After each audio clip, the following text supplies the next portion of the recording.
Welcome to the Cohn Zone. That's the iconic Lowell Cohn. I'm his son, Mr. Nepotism himself, Grant Cohn.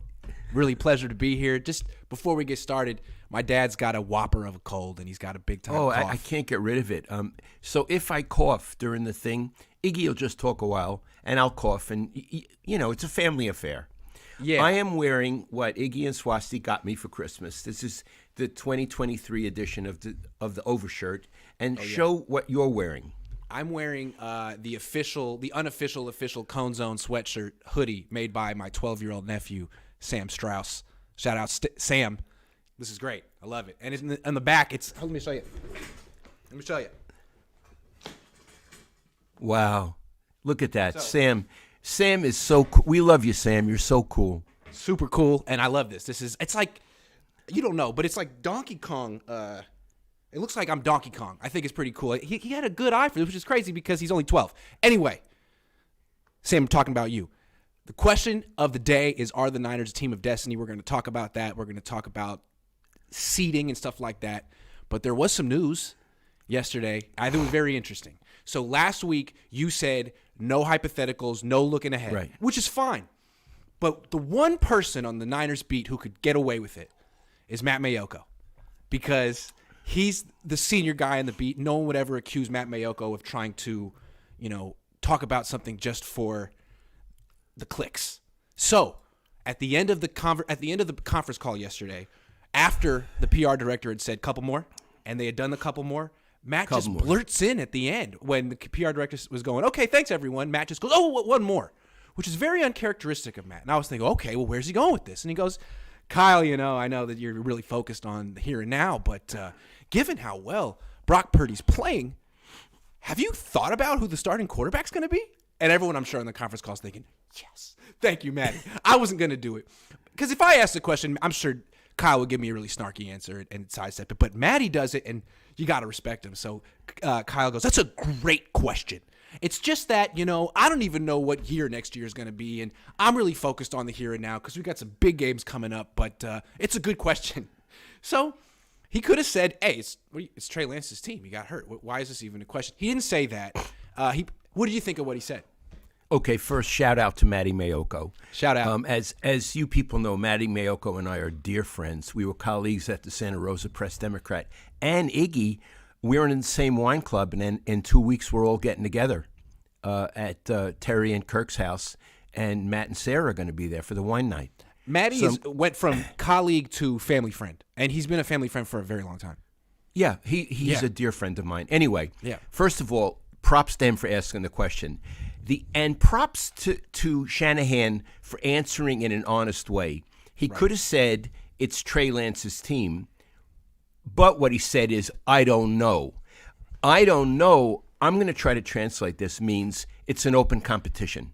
I agree. That plus, he's also saying, "I don't know how the season's going to play out with Brock Purdy, but it's an open competition," which I think it should be. I think in training camp next year on the OTAs and all that stuff, it should be 50-50 between them, and there should be no Jimmy. There should be no subtext at all. Mm-hmm. "Thank you, Jimmy. You've done great work here. Now we need to divorce. You need to find your destiny elsewhere, and we do here."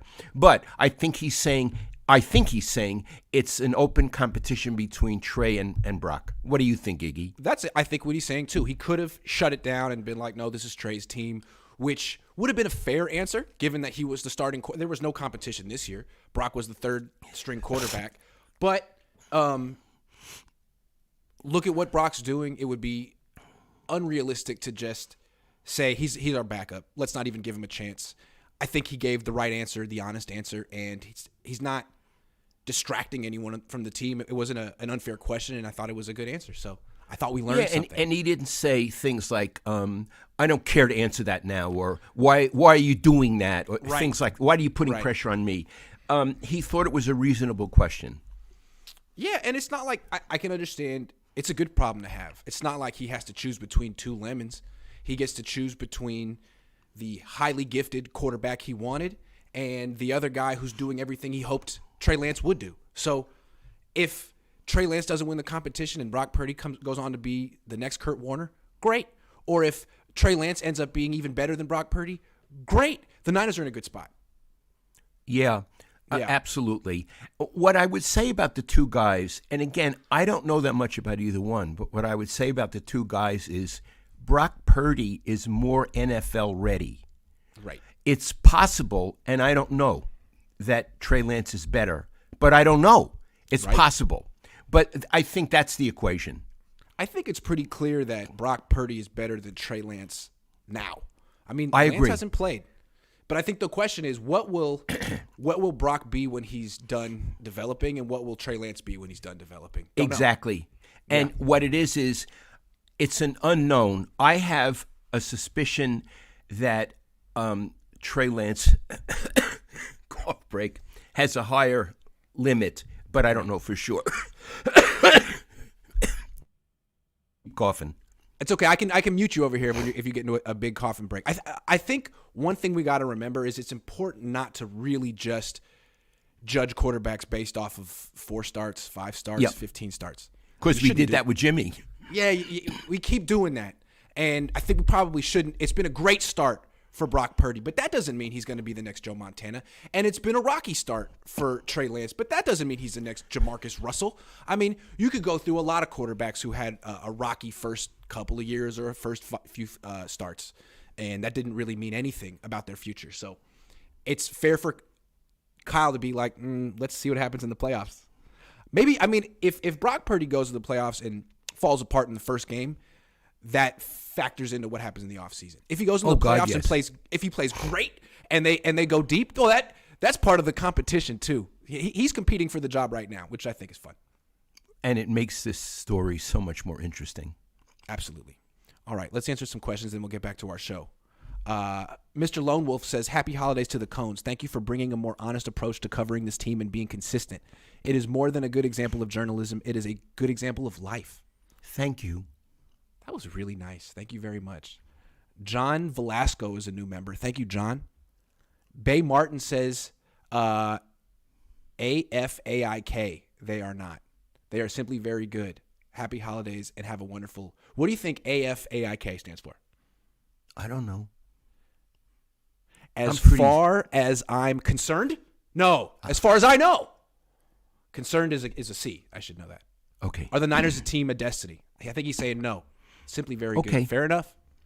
Fair enough. James said, do you know where the Niners are staying in Vegas? It's Saturday night, New Year's Eve, lots of temptation. That's a good question. I don't know. Listen, Colorado? Hold on. The night before a game, curfew. They're in the hotel. Yeah. And they have meetings. Yeah. And they have a curfew. Now, obviously they're young men. They can climb out the window or whatever. But I don't think that's when it happens. Also, I'm not so sure that I would be making it to that game. Have you seen what's going on with Southwest? Unbelievable. I got a Southwest flight on Friday. We'll see. I have no idea. It's in God's hands now. Or Southwest's. Okay, back to the show. You have a question for me about seating? I do. Okay. I'm not good on technical things, so this is for Iggy. They're most likely going to be the Niners a second or a third seed. Mm-hmm. Is there a difference? What's the advantage of being a second seed? Yeah, it's a good question because then the NFL keeps changing their playoff format, and now, as of the last few years, it used to be the number 2 seed would get a bye, like the number 1 seed. Not anymore. Now, the only difference between a number 2 seed and a number 3 seed is the number 2 seed is guaranteed. They're both guaranteed home games in the first round. But if they make it to the second round, the number 2 seed is guaranteed a home game, and the number 3 seed is not. So let's say the Vikings are the number 2 seed, the Niners are the number 3 seed. Both teams win in the wild card round of the playoffs. Then the next game would be in Minnesota. The only way the Niners get their next game at home is if Minnesota loses at home in the wild card round, which they are fully capable of doing. It's freaking Kirk Cousins. Yes. But it's not, they would need help to get that second home game. And let's say they have to go to Minnesota. Minnesota's a good team. The Niners could certainly beat Minnesota. But now they're in a dilemma. Do you come back to the West Coast? Because you probably you might have to go to Philly the next week. Or do you stay in Youngstown? It could get exhausting. The travel adds up. So it's an advantage to be the second seed. Yeah, absolutely. You want that. And you expect the Niners to play hard to be the second seed. Yeah, I mean, they can do stuff like limiting Christian McCaffrey's touches and be prudent and still win the next 2 games. It's the Raiders and the Cardinals. They can win these 2 games. Well, the Cardinals have already, cashed it in. They're done. And people can correct me if I'm wrong, but I believe, well, it'll depend how it plays out. But I think if the Niners and the Vikings end up with the same record, that the Niners would be the number 2 seed, because I'm looking right now and it looks like the Niners are 9-2 in the NFC, while the Vikings are 7-3. And I think that's the tiebreaker if they haven't faced each other. Conference record. So the Niners, very good chance to end up the number 2 seed and host Minnesota, which would be good because we're going to talk about are the Niners going to the Super Bowl and all that, and they certainly may. But as good as they are, I can't help but notice that the best team they've beaten is the Chargers. So it's going to be interesting when they face these teams in the playoffs, because they haven't really faced teams like this yet. The Vikings have beaten the Bills.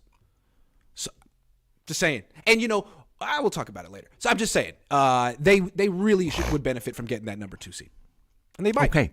That's important, and I'm glad you explained it. That's sort of like accounting. We were doing accounting on your books because I didn't understand that stuff, and I bet some people didn't either listening.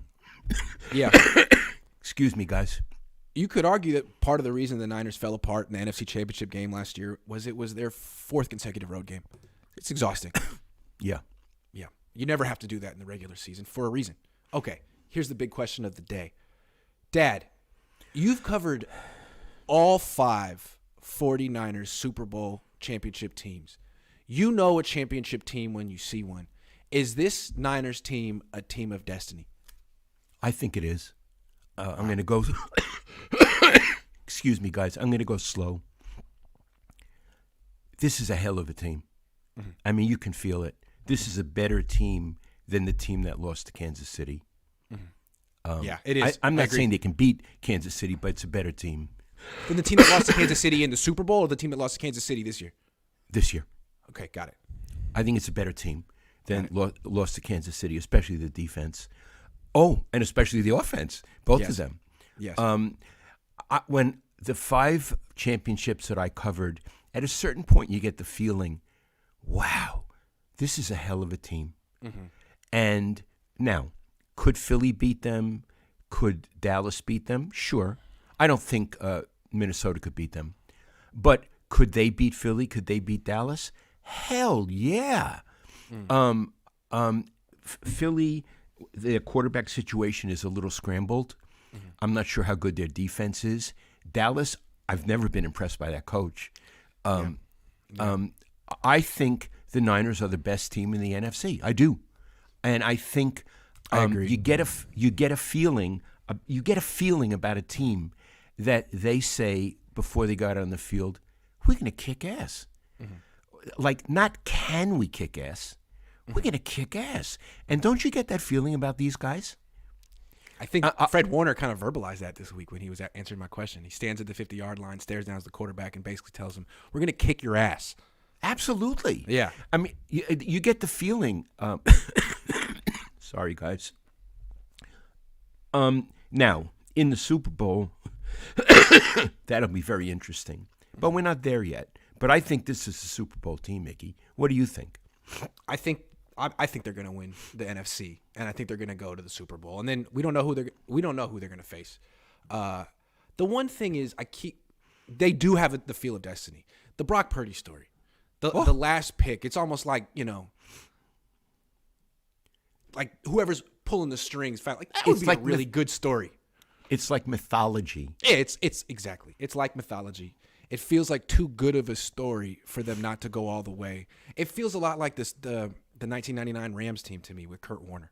It's like he was bagging groceries and now he's the MVP and now he wins the Super. It feels like that.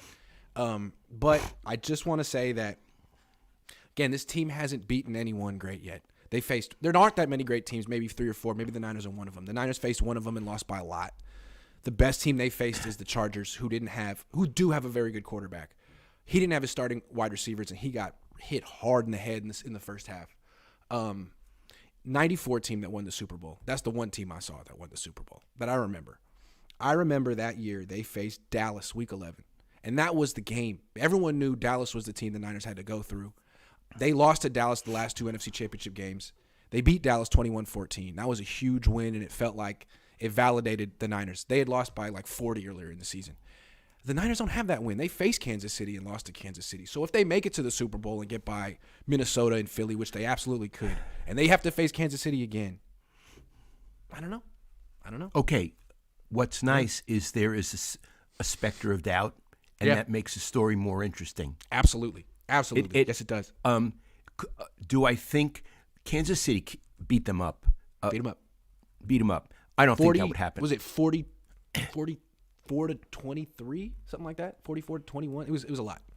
Yeah, I don't think that would happen again. Could Kansas City beat them? Absolutely. Could they beat Kansas City? Absolutely. So that's the specter of doubt, and that makes the story more interesting. But I don't think there's a specter of doubt in the NFC. No, absolutely not. In fact, when Jimmy Garoppolo went down, you thought, wow, there they go. They're done, especially when Deebo Samuel got hurt too. But now it looks like they're better with Brock, and it seems like Philly, they haven't faced anyone great either, and they don't seem to be as good as they were a couple months ago. So it looks like right now the Niners are clearly the best team in the NFC, even though they haven't faced anyone great. And it's just a question of, which, if they make it to the Super Bowl, which future Hall of Fame quarterback are they going to have to beat? Yeah. And that would make the Super Bowl absolutely dramatic, absolutely interesting. Dad, I keep wanting to come back to Super Bowls you covered. 1984, the Niners had already won a Super Bowl, but they beat Dan Marino that year. And Dan Marino was like the big deal, right? He was huge, and they made him look pretty ordinary in that Super Bowl. That was at Stanford Stadium. You were there. It's very interesting. They really made Miami look like a second-rate team. They really beat handled by a lot. Yeah, and Dan Marino never won a championship, did he? No, he didn't. No, and that was his shot, and they made him. He was a great quarterback, but they made him look immobile and ordinary. And Iggy, I want to tell you, there was a history between Walsh and what's his name? The coach Shula. Yeah. They were quite not antagonists, but competitive. They were competitive, and I told you the story that Shula at one point wrote a letter to Bill, very angry at Bill for something Bill had said, and Bill wanted to make it up, but he didn't know how to handle it. He said, "I'll send him a case of wine." That's what Bill always did, a case of Chardonnay, which is exactly what a man's man like Shula wouldn't want, right? Exactly. It's exactly what he wouldn't want. And I said, "You need to write him a letter." And Bill said, "Would you write it for me?" And I did. I wrote it for him. And that's amazing. Yeah, I did. That's and he amazing. said, "You saved the relationship between Bill Walsh and Don Shula."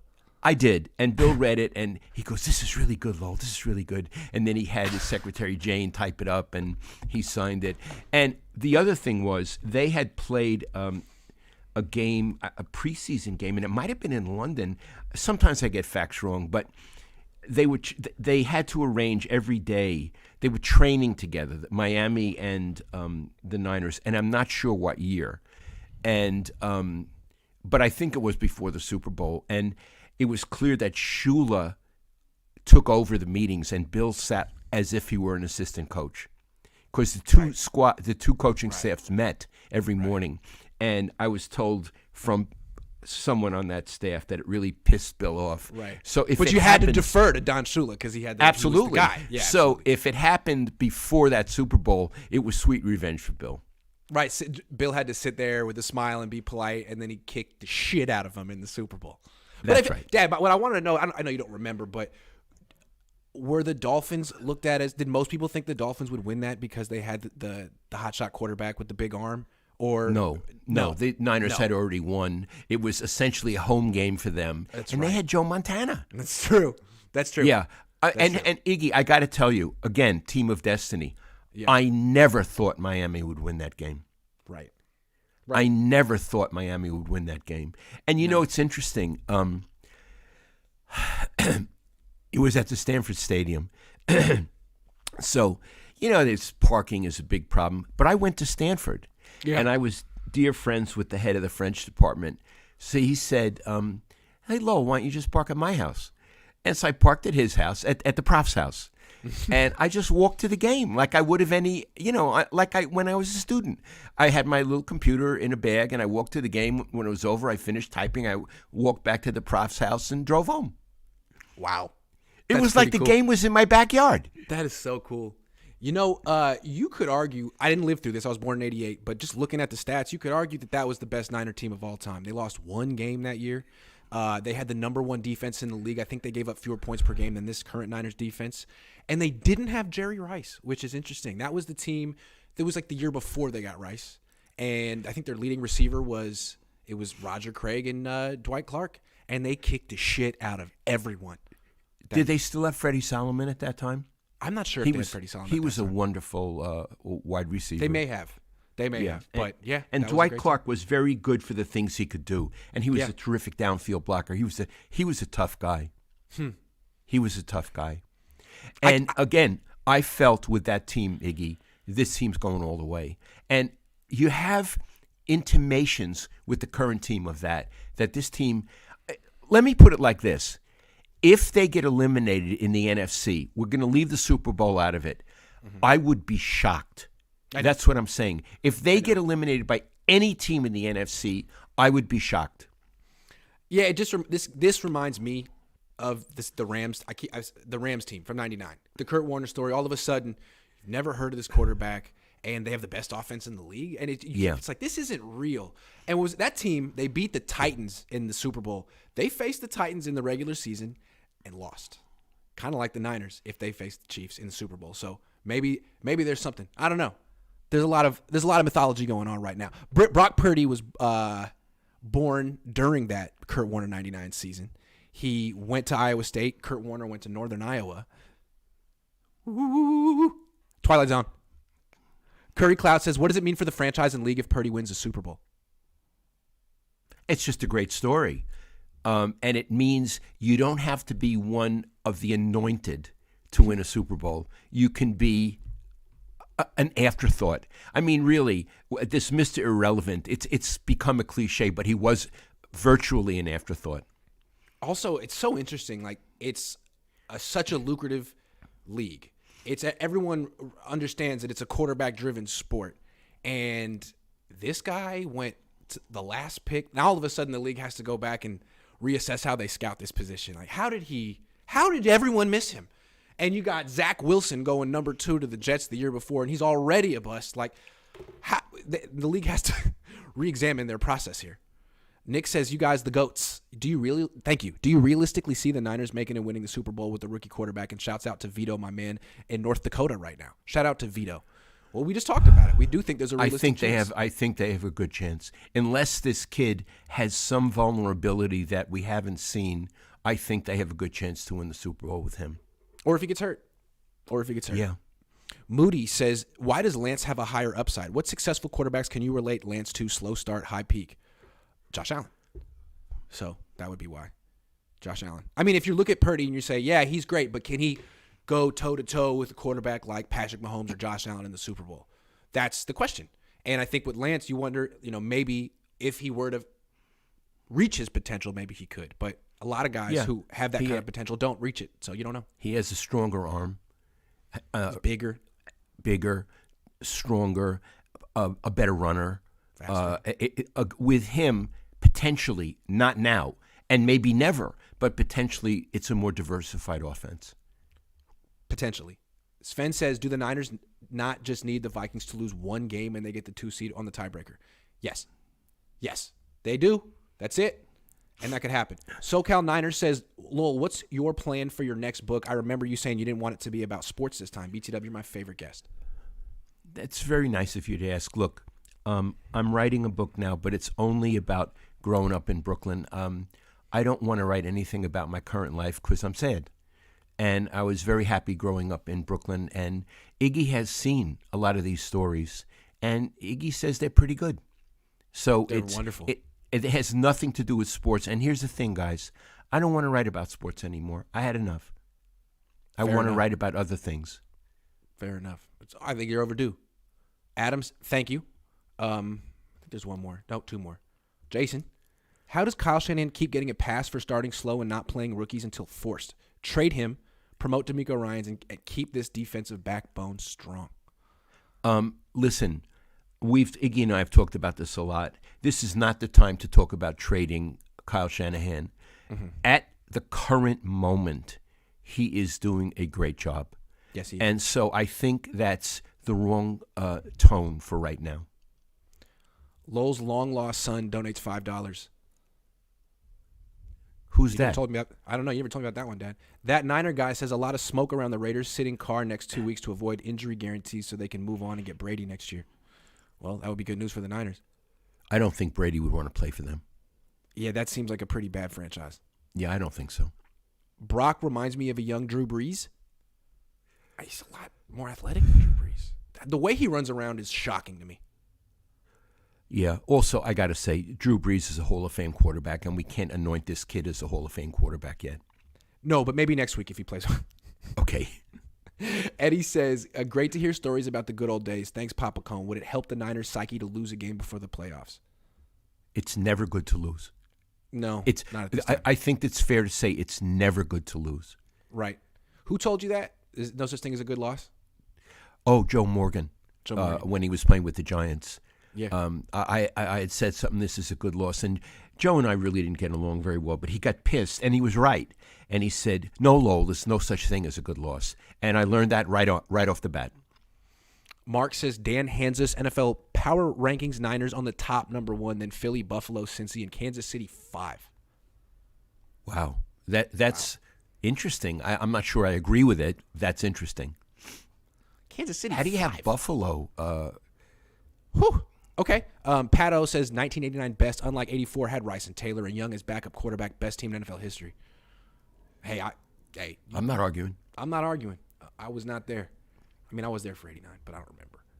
You guys believe they should bring back Jimmy Ward? Yeah, if they can. I love Jimmy Ward. Yeah. In fact, this morning, Iggy and I were talking on the phone, going over the show and whether I could even do the show. And Jimmy Ward is playing out of position.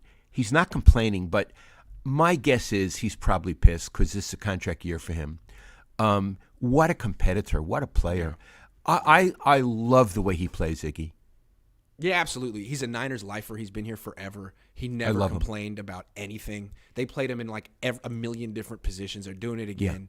Yeah. And, he's like a real team guy, nice guy. Yeah. So I would hope that they take care of him. Mikey, 49er, says MIA Niners, 1998, Wembley. I was there, 27-21 Miami. Interesting. Thank you. So that happened after the Super Bowl. Okay. Thank you so much. Okay. Matthew Sanders says, anyone who advocates to trade Trey should watch Nick Foles last night. Every quarterback, Brock included, gets figured out eventually. Only the best overcome, evolve. That is another thing to keep in mind. That yes. One of the cool things about Brock is that they didn't play him right away. He got to come in at the end of the season, and teams are scrambling, trying to figure out a new game plan. And they may not figure it out in time. But eventually they will, and his greatness will depend on how he responds to that. Jimmy never really did. So we'll see. That's a very good comment. I like this. Thank you. Nicolo Credit says we made it to the Super Bowl NFC Championship with Jimmy. Postseason stats, 4 touchdowns, 6 interceptions, 74 quarterback rating. This defense is better. The league ain't ready for Brock. Yeah, this team is definitely – I mean, it's going to be interesting to see what Brock does in the playoffs because Jimmy was way better in the regular season than the playoffs. Will that happen to Brock, or will he continue his play in the playoffs? If so, it's going to be tough to take that job from him. Nick says Niners versus Casey in the Super Bowl. Brock gets it back in blood. Whew. Okay. Lowell, wow. Were the Super Bowls back then as big as they are now? Yeah, the Super Bowl was a big deal. I remember Tuesday. I don't know how it works now. Tuesday was media day, and you'd go into the stadium, and they'd have places in the stadium where various players in the stands would talk, and also on the field. And you would run around from station to station and get quotes from all the famous players. And I remember, when Kurt Warner was in, he's different now, but, he's a born-again Kurt Warner. And you would ask him football questions, and he would only talk about God. And it gave me a dilemma because he was entitled to talk about God. That was the most important thing in his life. Now, he doesn't do that anymore. But how often can you, in your article, talk about God? Because people want to read you talking about football. And so after a while, I would acknowledge that he was a God-fearing man and that it was great, but I would have to go to other people to talk about the game coming up, because I don't think people wanted to read about God all the time. Plus, it's not like God favored the Rams. I mean, why would God be a Ram fan?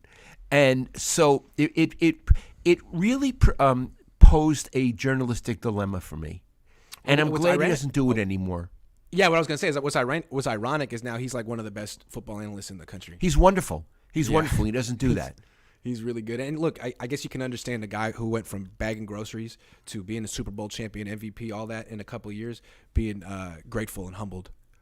Absolutely. Kind of right? Iggy, I loved to watch him work. He had such a quick release, and he was so efficient. I loved watching him work. Kurt Warner, absolutely. Calvin and Hobbes says, happy birthday to Brock Purdy, showing incredible poise for rookie quarterback. Today's his birthday, 23. I remember 23. Oy. Jeff Garcia equals Brock Purdy. They're so different. And the thing is, I really respect Jeff Garcia, and I don't want to put him down. No, but they were very different. Ray from different. Fresno says, Grant, you're the Vince McMahon of this Niners YouTube universe. The Rock and Brock connection are going bowling. This has been entertaining, and we should all enjoy the ride no matter the outcome. Thank I agree. you. It's definitely the most exciting or entertaining, interesting season I've ever covered. Thank you, Rod. Thank you, Nick. Fernando. I'm not doing it today. Rod says, did you confirm who the Niners draft team scouted? Who on the Niners draft team scouted Brock Purdy and what made him almost undrafted quarterback? From what I understand, it was the area scout, whoever's in charge of that part of the nation. I'll find out his name.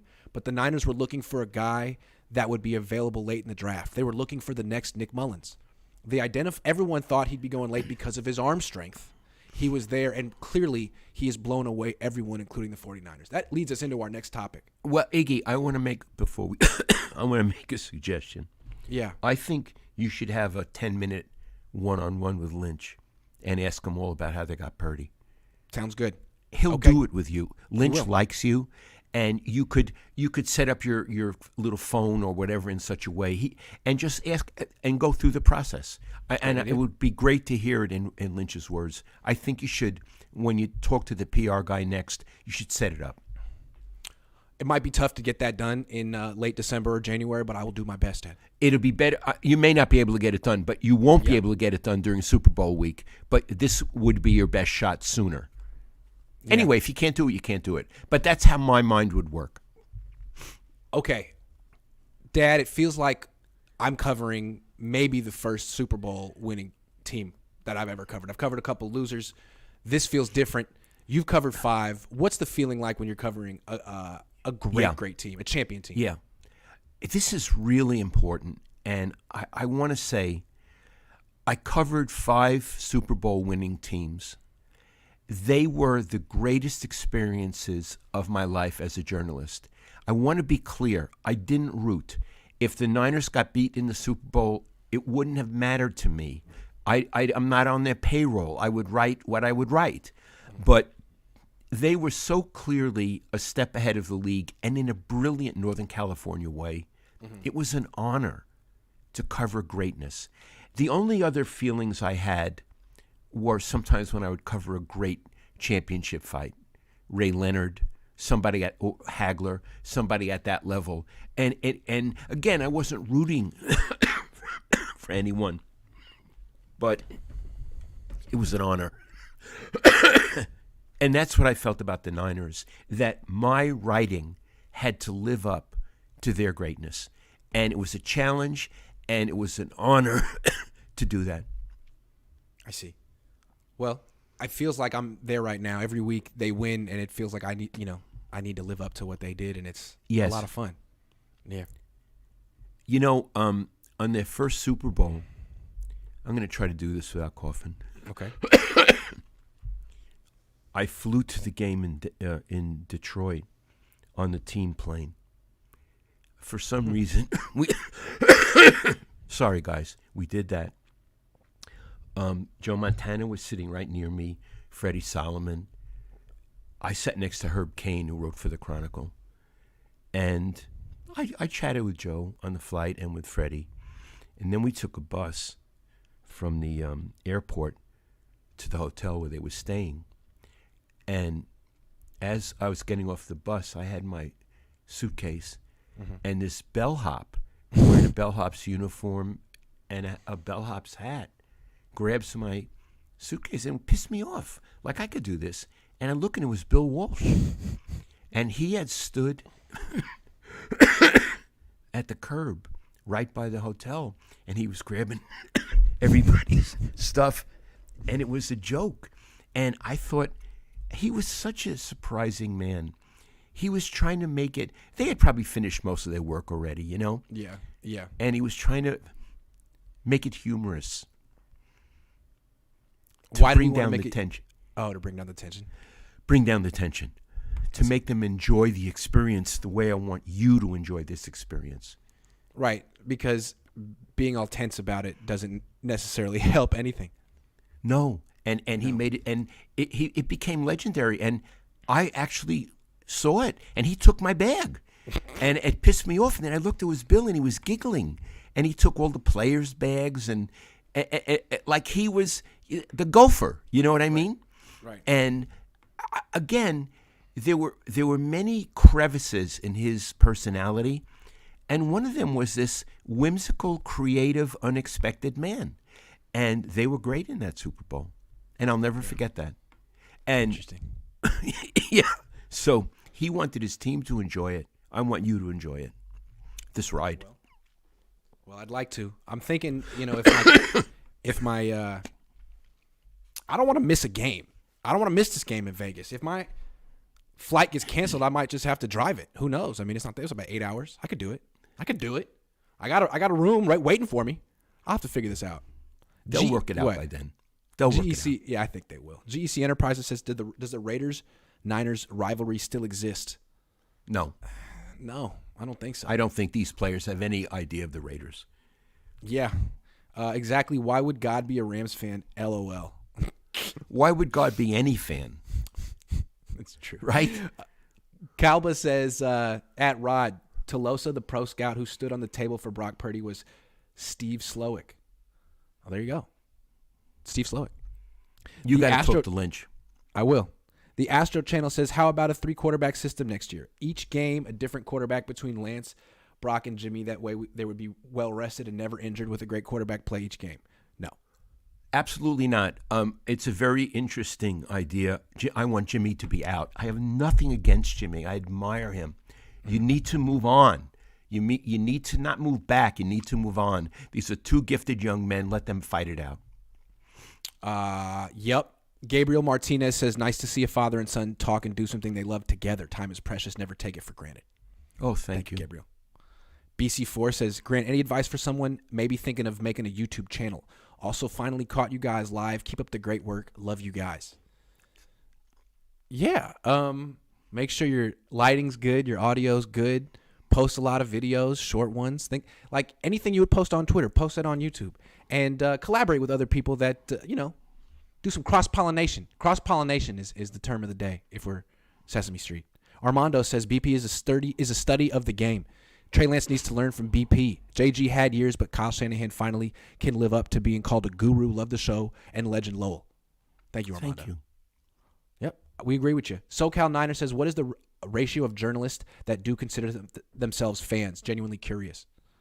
I would say 0. No self-respecting journalist would consider him or herself a fan. Now, Ira Miller, who was the best Niners writer ever, did not root for the Niners or against them, but he rooted for Penn State because he went there. I'm sorry, guys, but never the Niners. If people suspect you're a fan, they have disdain for you. Yeah, it's true. It's true. Dustin Dagg says it's clear Jimmy Garoppolo was holding the team back. It's clear the Niners coaches knew it. The question is, why would they allow this team to be mediocre? Well, they tried to get a replacement in Trey Lance, but I think the conundrum was that Lance, you needed to take a step back first to take steps forward with Lance, and there was no guarantee. With Purdy, Now you get that same instant gratification, even on another level, and now it could be like, well, we don't need Jimmy anymore. This guy can do everything Jimmy can do plus. Yeah. So thank you, Jamie. Last Plus one, the team isn't mediocre anymore. Not anymore. Pat O says Purdy, Lance, QB room on rookie contracts allow the Niners to potentially sign free agents like Ward, Al-Shaair, Mosley, and avoid paying a vet quarterback big money, as well as getting Bosa signed. Feel better, Lowell. I agree with that. I love it. I thank you about that. I'm sorry I'm coughing, guys. Okay, here's another question. This is the question I had when the Niners drafted him. I think it's the question the entire league had, and it's the reason he was the last pick in the draft. Is Brock Purdy's arm strong enough? That's a key question, and my answer is a resounding hell yes. Yeah. I think it is. I didn't think so at first, but now I agree. Go ahead. I think you have to come back to Joe Montana. And in this system, Joe Montana's arm was not particularly stronger than Brock Purdy's. Would you agree, Iggy? I would absolutely agree. And I've talked to people who played catch with Joe Montana who feel that way right now. That their arms, that Joe didn't have much stronger arm than Brock. No. What he had was pinpoint accuracy. What Bill told me was that one time he was, I've told you this, watching tape because he was doing some promotion, and he called me and he said, Lowell, every throw by Joe was just exactly where it had to be. And there was love in his voice. Right. And I think we're seeing that with this kid. Now, we may not see it forever, but we're seeing it now. I think his arm is strong enough. Now, it's very interesting. I've told this story, and Iggy knows the story. Bill was always thinking of trading Joe. His mind was all over the place. Mm-hmm. And he and Al Davis were close. I'm not saying they liked each other. He worked for Al. He worked for Al, yeah. He coached on the Raiders. But it didn't end well. No. He wanted more money, and Al wouldn't give it to him, and he went and did a semi-pro team. And Al used to hold that against him. Yeah. So they were close, but I don't know that they liked each other. In fact, I would say Al liked Bill more than Bill liked Al. Right. Anyway, he was always trying to trade Joe. Why? I don't know. And he never did. So he called Al and he said, would you be interested in Joe? And Al said, send me some tape. And Bill sent him some tape, and Al called him up and said, he's not good for the Raiders. My wide receivers will outrun his arm. Yep. Because they were always taking the deep shot and the fast deep shot. Right. And that's not what Bill did. Bill was very conservative, and Joe couldn't do that. But Al said, but I'd like Steve Young. And Bill said, no deal on Steve Young. Yeah. So in certain offenses, like the Raiders then, I don't know what the hell the Raiders are doing now, and nor do I care. But for the typical Raiders, the big play, I don't think Brock Purdy would be the quarterback for them. No. But for what they do, I think he could fit in here the way Joe Montana fit in with Bill. Yeah, and I think with both cases, like Joe Montana and Brock Purdy, it doesn't mean they never threw the ball deep. You can watch clips of Joe Montana hitting, 40, 50-yard passes down the field. You don't need a guy to throw the ball 70, 80 yards. Where the lack of arm strength will come is like, a 15, 20-yard out across the field on a line. That's the kind of throw that Trey Lance could make, Colin Kaepernick could make. These guys won't, but there's so many other things you can do besides that. I mean, Bill Walsh won a bunch of Super Bowls that way with Joe Montana. It can be done. So, yes, his arm is strong enough. And it, to me, looks like it's gotten stronger since college, and that arms can continue to get stronger. If he goes and works on his mechanics, works on his strength, he could keep developing. I think arm strength for him is now a non-issue. I agree. Yeah, non-issue. Here's my issue with Purdy, where I'm not concerned, but I guess interested. He's little. He looks smaller than they list him. I don't know what he really is, but when he's on the field, he looks smaller than Joe. He looks smaller than Jimmy. He looks smaller than Jeff Garcia. He looks like if he gets hit hard, I'm worried about him. And the thing about him is he's very athletic. He's much more mobile than I thought. And he can really make people miss. So he does this move where he's in the pocket and someone will be coming to hit him, and at the very last minute, he'll spin away and run out the back of the pocket, which is hard to do. he better be careful with that. I almost feel like that's a bad habit, and all it takes is you running out of the back of the pocket one time when you run into someone and get splattered, and I hope it doesn't happen because he looks small. And if he gets hurt like that running around, well, then that'll give Trey Lance his opportunity to take the job. So that's the one thing I'm concerned about. Do you think he's 6 feet tall? They list him at 6 feet and 1/2 inch, which is exactly what I am. And I stand there sizing him up, and I'm thinking, yeah, we're about the same size. And I don't feel like I'm big enough to play quarterback in the NFL, so I'm a little concerned about him. I mean, Jeff Garcia was small too, but he was muscled up and like 30, 31, 32 when he was the Niners quarterback. This guy is little. He looks like a kid. He looks like Steph Curry, but smaller. Interesting. Yeah, I don't know. So that's the one thing I want to see. If he keeps running around in the playoffs against defenses that start to have some tendencies and know that he wants to back out of is he going to get himself in trouble? I hope not. So far, he's a lot of fun to watch running around. I love watching him play. Again, there are certain quarterbacks.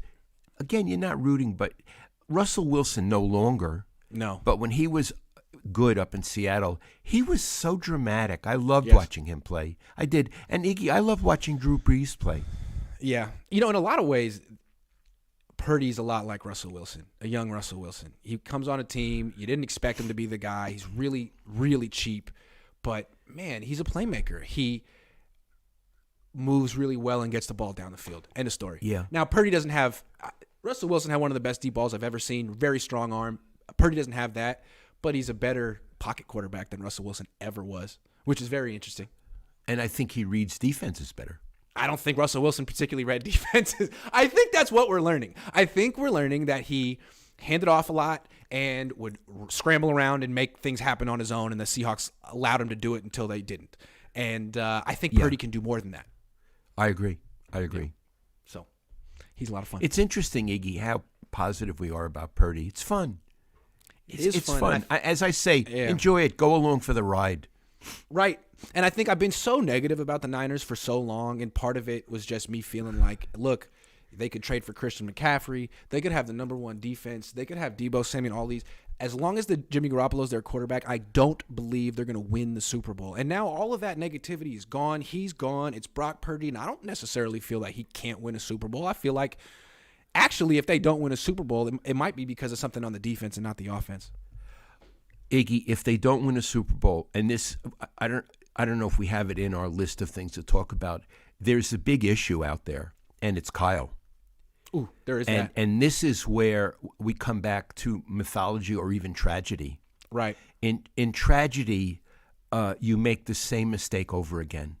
It's your fate to make a mistake. Like when I was at Stanford, I did my doctorate on Joseph Conrad, and my favorite novel by him is Lord Jim, which is, I'm not recommending it for you guys, but it was a book I loved when I was in my 20s, and I don't read anymore. But Jim makes the same mistake again. It's his fate.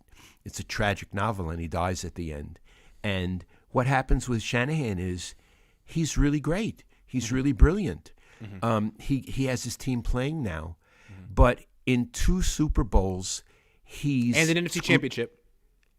And he screwed it. And no matter what he says, you can look at the tape, and he made blunders. He was not up to the critical moment, to what Iggy and I call the crisis moment. It's true. And so if he gets to this Super Bowl, when it comes to the fourth quarter, and if it's a close game, what I'm thinking about is, what is Kyle thinking? What is he doing?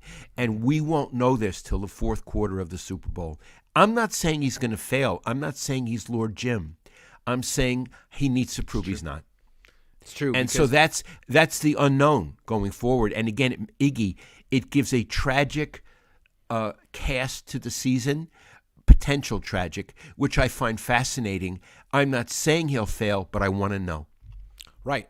Because again, he's had better offenses than this one. He had Matt Ryan as the MVP in 2016. And in the Super Bowl, they scored 21 points on offense. They got another touchdown on a pick six, but that great, like I think it was a top 10 offense of all time in the league.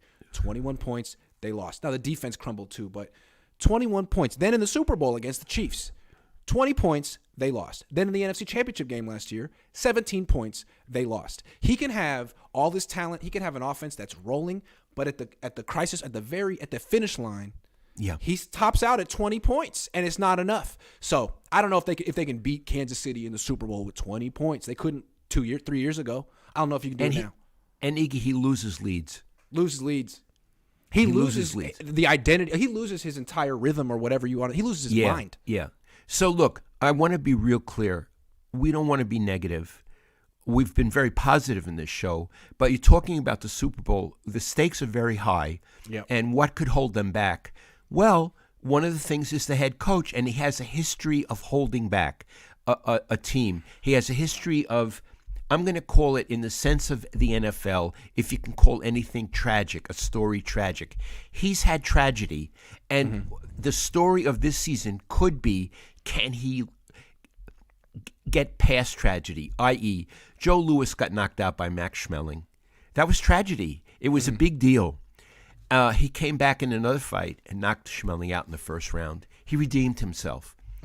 Redemption stories are wonderful. And I hope Kyle has one as well.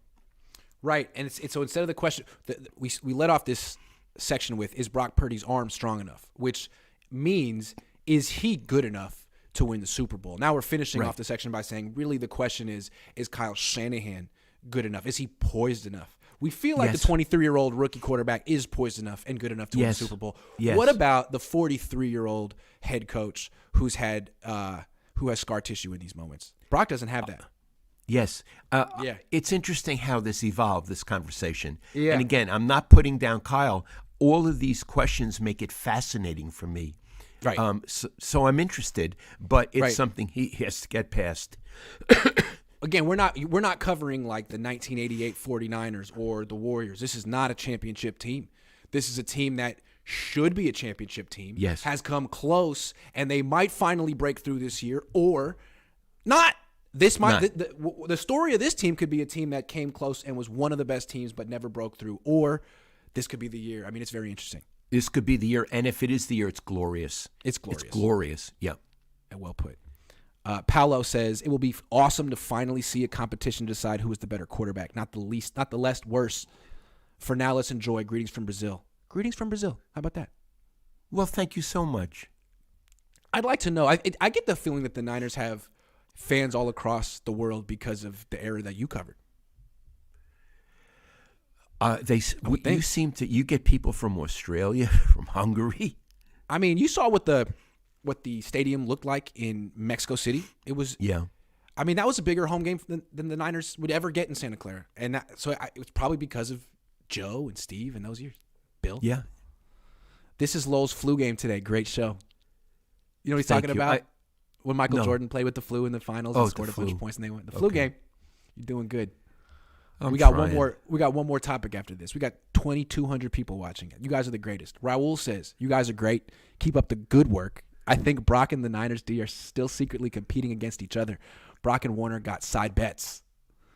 Well, I think they're bringing the best out of each other. Yes. Yeah. Jeremy Price, if Jimmy is somehow the starter in the Super Bowl and wins, what's your narrative? Oh, man. Oh, I don't want to do that. Do we have to go there, Jeremy? Do we have to go there? Do we have to go? We actually said we're not doing hypotheticals like that. What ifs? What if Jimmy wins the Super Bowl this year? Zach Freeman says Jimmy fans are like Stephen Bono fans, except Eddie D would never have let Bono become the starter, and Jed did with Jimmy. Hopefully, the move on. They have to move on. Steve Bono. Steve Bono's a nice guy. He's a nice guy. Yeah. House of Jello says you compared him to Joe Montana, so it's not crazy for me to say that. The way he avoids tackles and extends the play, it reminds me of Patrick Mahomes. I hope so. Well, hey. As I like to say. Hey. Well, hey. Jeremy Price, unlike Jimmy, is pretty good, not a yes man, and goes with what's open rather than follow Kyle's game plan. I don't know what's going on in the headset. I don't know. I do seem to notice that Kittle's getting the ball a lot more now that Purdy's the quarterback than when Jimmy was, and I don't know why. Does Kyle have trust issues with himself? Yes.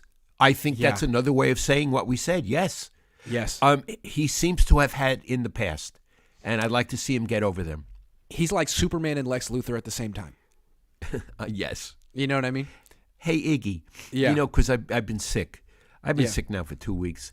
I don't watch much TV, but I watch old movies. and I've been watching a lot of Batman movies. And I have a question for you, okay? I tweeted about this last night, but let's talk about it.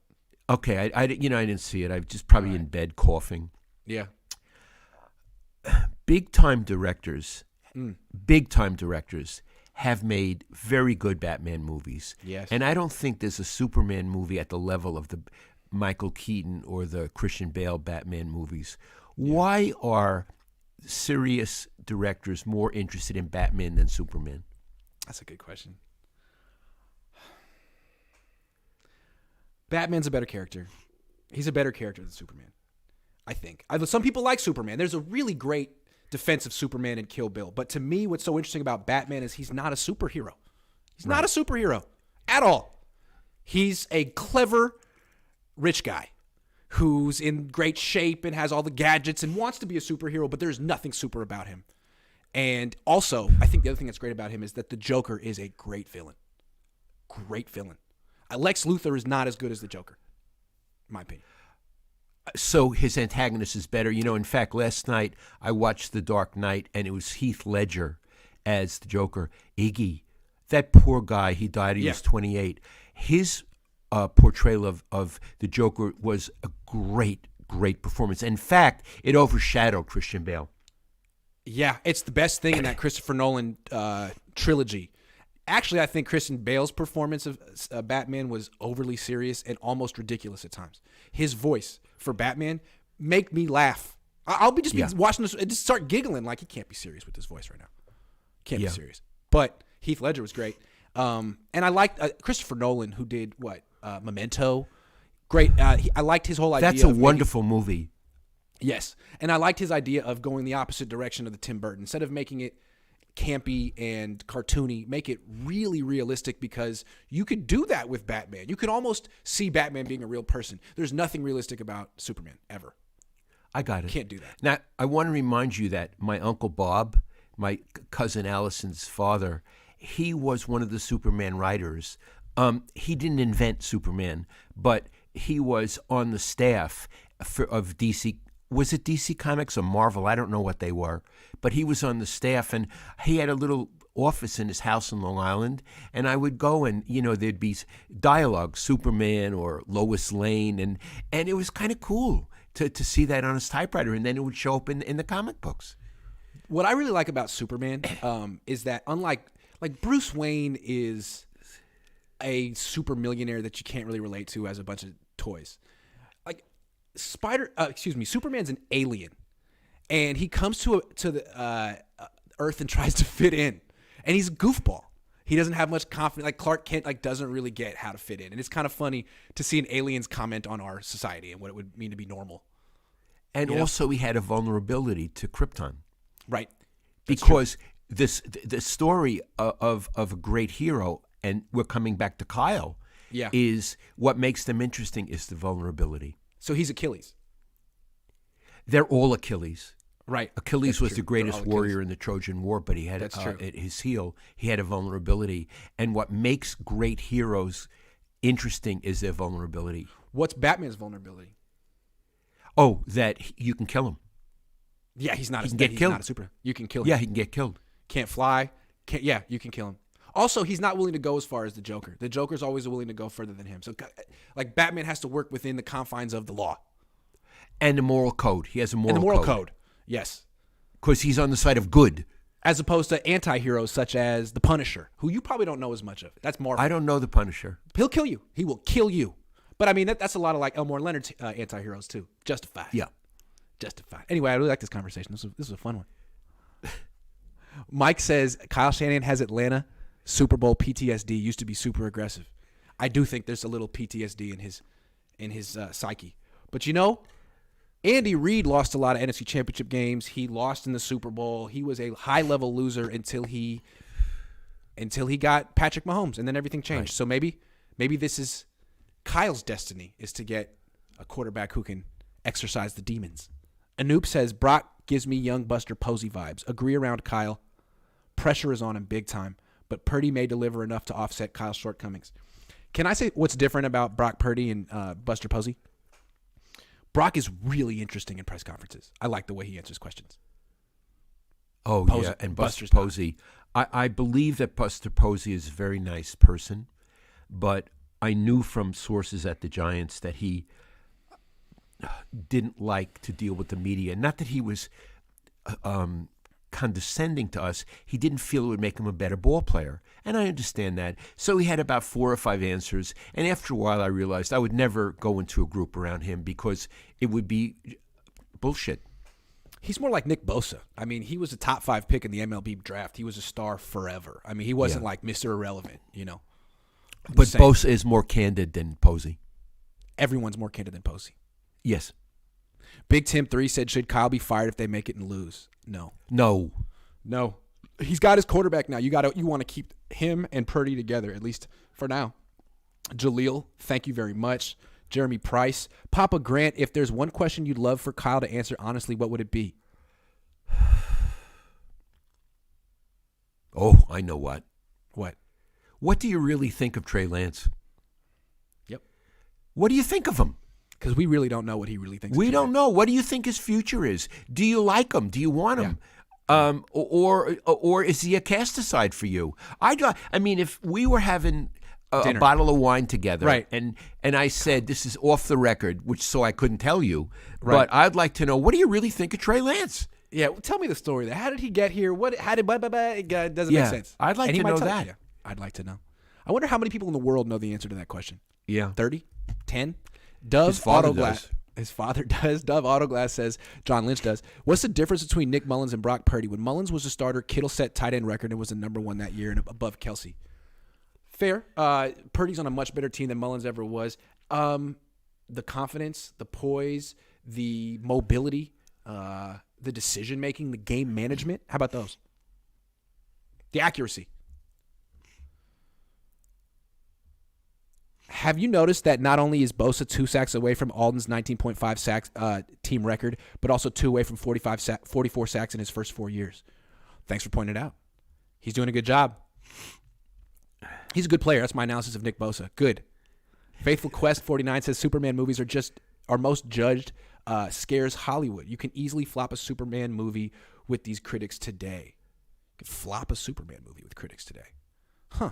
Most judged. Interesting. It seems like even Spider-Man's doing better than Superman needs a reboot. I think so. Thank you, Steve. Armando Vasquez says Trey Lance is like Wiseman, raw talent and not enough experience with injuries. Brock Purdy is our QB1. If Trey Lance wants QB1, he has to prove it. Brock Purdy was QB3 at Iowa State his first year. Dubs and Niners have same window with roster talent. Okay. He's got it all figured out. Jeremy Price says, Grant, can we get a poll going for the ladies? Is Purdy good, handsome enough? Just a joke. Relax. He's got a little Tom Cruise to him. Tom Cruise is real short. Steve says, Purdy is nice, but reasons for Lance is still there. D is variable year to year. Weapons variable year to year. So you need a Mahomes, Allen physical talent to make up variances. Hopefully Lance is one. I agree. I do agree with that. I do. All right, last question. This Niners secondary did not play well against Washington. Didn't play well against Kansas City. Pretty much has played well the rest of the season. But as I pointed out, the Niners really haven't played great teams yet this year except for that one. Are you concerned at all about the secondary?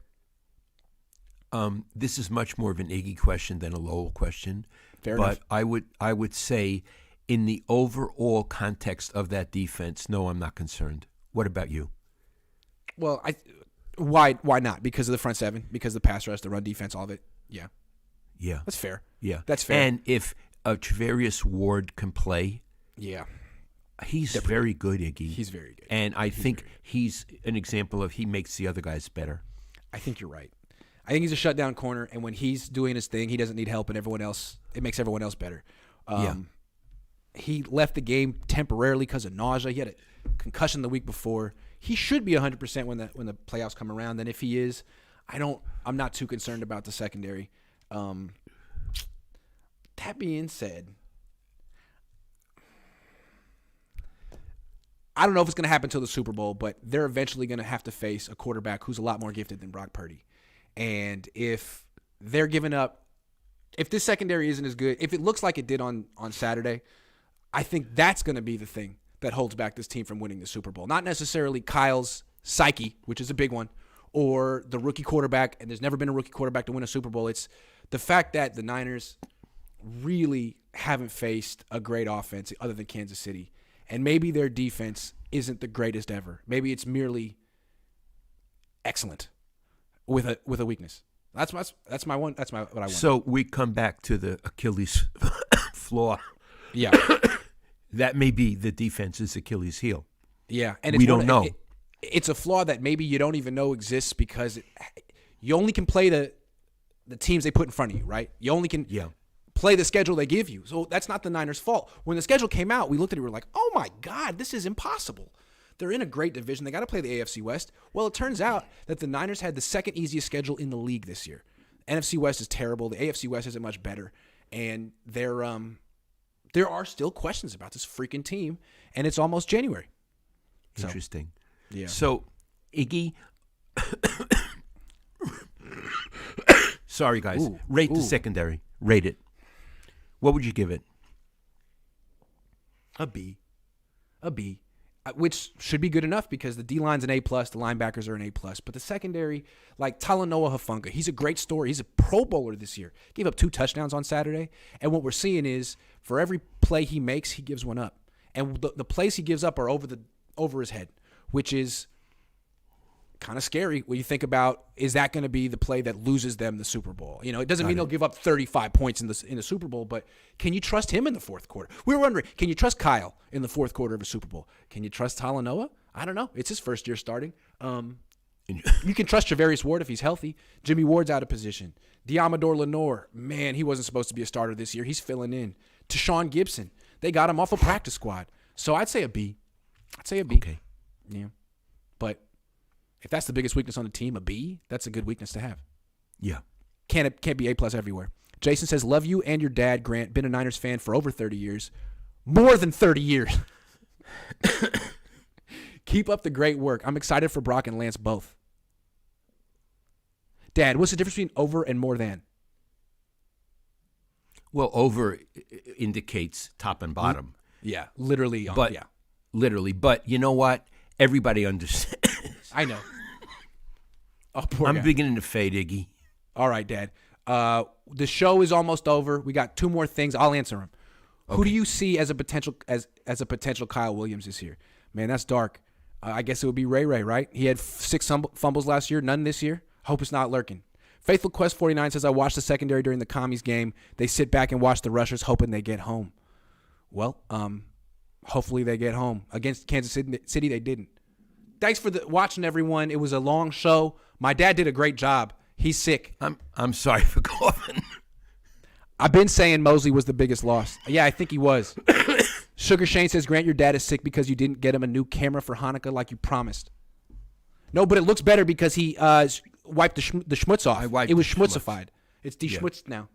Guys, the show is over. Grant, have you seen show Invincible on Prime? It's animated, but it's a much more interesting angle on someone having Superman-like powers. It's the best show I watched in 2021. No, I will check it out. I watched Glass Onion a couple nights ago. I really liked it. That movie, Knives Out. I would recommend it. Thanks for watching. I'll be back tonight with Larry at 7 o'clock. See ya.